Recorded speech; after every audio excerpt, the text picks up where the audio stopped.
Hey everyone, Brandon for Brandon's Baseball Cards here. Today I'm going to discuss, for the last time on this channel, the Hall of Fame voting. I'm going to discuss what happened yesterday and the results that were revealed. And I've said in a previous video, I've talked about the Hall of Fame voting process several different times on my channel. And to be honest, I'm tired of talking about it. I don't know if anyone else feels worn out by this process and the whole debate. I used to enjoy the debate about which players deserve to get in and why. Should Pete Rose get in? Should, Barry Bonds get in? Should, such and such players get in? Why or why not? It used to be such a fun debate to have. I used to sit around with my friends, especially my friends Ron and Nate, when I was living in Texas. We would get together on Thursday nights and smoke cigars, and we would talk. We would debate, sometimes heatedly, who should get in the Hall of Fame and who shouldn't. And I'm just really, really tired of that debate. And I think it's the problem that we have is we expect consistency from the writers in the voting process. We expect consistency. So if they're going to vote for one steroid user or someone who was highly suspected of steroids, they need to vote for another steroid user. Okay, because, excuse me, that's the first time that's ever happened on camera. I'm going to roll with it. Don't feel like starting this over because I was dreading doing this video, and then Eduardo Perez this morning on MLB Network Radio got me fired up about it. So you can blame him if you don't like this video. But we expect consistency, right? Steroid users, no. Down the ballot, no. Steroid users, yes, right? That's not what this is about at all. If it was about steroids, David Ortiz would have not gotten in yesterday. Right? And how do you, comparing Ortiz to A-Rod, okay, objectively, the statistics that A-Rod has are better, right? They both tested positive. Right? Granted, one was suspended, one wasn't. Ortiz was tested during this trial period, but he's mentioned in the Mitchell report. Both of these individuals very likely use performance-enhancing drugs. A-Rod's statistics are objectively better than David Ortiz's. Barry Bonds' statistics are objectively better than David Ortiz. Just comparing those hitters, putting Clemens aside. Objectively better. Okay. But the argument becomes, well, what about, we can't necessarily trust the numbers, right? Because of, were they a Hall of Famer before they started using? Did it make them a Hall of Famer when they started using, because they were able to put up these statistics that were so great that their careers would warrant a Hall of Fame consideration? All of that goes out the window. All of that goes out the window once you start to, induct people that have likely used steroids, right? So Jeff Bagwell's in, and the evidence does indicate he used steroids, okay? So he's in. David Ortiz is in. Other suspected steroid users are in. If it was just about steroids, there would be a objective consistency to this. But humans are inherently inconsistent. In our very nature, we're inconsistent in our everyday lives. Writers are no different. And that's how you get a result like we saw yesterday, where it becomes a popularity contest, right? Which is what we see. Bonds was a jerk to the media in many respects. He's very standoffish, very cold, right? Wasn't a very nice person. Clemens, he can be very icy, right? Curt Schilling, to me, I think he's a borderline case statistically. I think he's similar. I thought Catfish Hunter was a borderline case statistically. He compares to Catfish Hunter in a lot of respects with his some of his sabermetrics and whatnot. Schilling appears to have talked his way out of the Hall of Fame, right?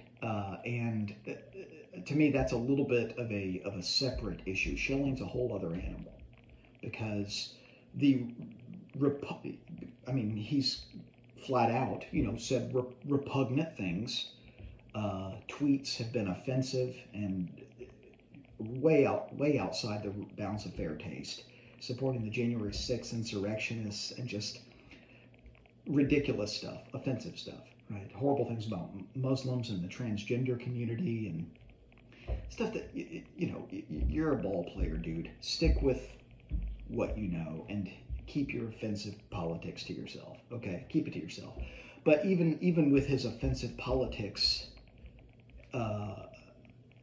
if he deserves to be a Hall of Famer, if there's no cloud around his nomination regarding steroids, which there isn't with Curt Schilling, then this goes to show this isn't just steroids. This is about the personalities of individuals. Barry Bonds came across, in some respects, like a jerk. Clemens came across like a jerk. Curt Schilling has come across, has offended a lot of people, and people don't like jerks. Generally in life, a lot of people are offended by people that don't really have the most pleasant personalities. It's easy to vote for someone like David Ortiz, who was jovial with the fans and who was generally nice with the media. It's about personality, right? And that's how you explain the inconsistency of the voting, I think. The personality of players is what matters here. The personality of players coupled with their statistics. I think personality is almost just as important as their statistics as players, right? So it's both. It's not just statistics. It's personality, and this goes beyond steroids. It's not about steroids. It's not about steroids, I think, as much as people would think it is, right? And Eduardo Perez, I mentioned him at the start of this video. He said something very, very interesting on MLB Network Radio this morning. He said there are Hall of Fame managers that managed steroid users, right? So Tony La Russa's in the Hall of Fame. Tony La Russa managed Mark McGwire and Jose Canseco. Are Tony La Russa's statistics as a manager, his won-loss record, affected by the fact that he had steroid users on his team? Absolutely. There had to be a difference somewhere along the line where having a steroid user in the lineup made a difference in the outcome of a game. Well, that means the manager's statistics are flawed, right? They're biased, right? There's this they're juiced, so to speak. So to me, that was just a very interesting point, because it shows how we kind of, we're so inconsistent in voting, right? The writers are so incredibly inconsistent that there's things that they don't even talk about. They haven't even considered. I hadn't even considered that point by Eduardo Perez until I'd never thought of that. Like, wow, maybe managers' records. Some of these managers like Bobby Cox, and maybe their records are tainted somewhat, right? So again, this further evidence. I don't think it's necessarily about steroids. It's about personality, and that's how you explain A-Rod too. The A-Rod Ortiz comparison. A-Rod, in some respects, he comes across like a pompous jackass. He does. He's tried to rejuvenate his image, in recent years with his work with ESPN and being in the public, with J-Lo at certain events and things like this. But he's not necessarily people's favorite humans, right? The voters' favorite humans, the writer's favorite person walking around, right? So maybe this is really just personality. Just a personality contest. And what does that really say about the process? It's an inherently flawed process, and some changes do need to be made. Mike Baseball Collector had some ideas as to how they can improve the voting process. I've gone back and forth with ways they can improve it, but this is going to be the last time I talk about this, because it's tiring.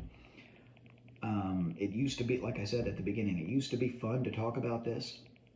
But it's just, it's gotten old. And so I'm not going to engage with this anymore on this channel. I'm going to talk about other things. I'm going to stick with talking about collecting and my unopened collection and things like that, because I don't need to talk about this anymore. And a lot of other people don't need to talk about this anymore. This debate has been beaten to a pulp.